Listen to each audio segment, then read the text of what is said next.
श्रीराम जय राम संकट मोचन जय हनुमान। श्रीराम जय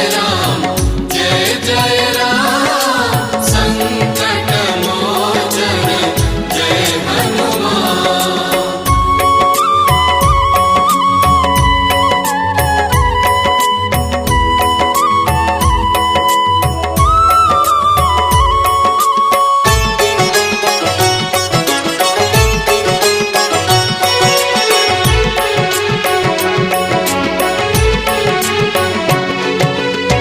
प्रभुंक मुद्रिका नहीं मथारे लगाई सात सिंधु लंघी गल अटकिल नाही।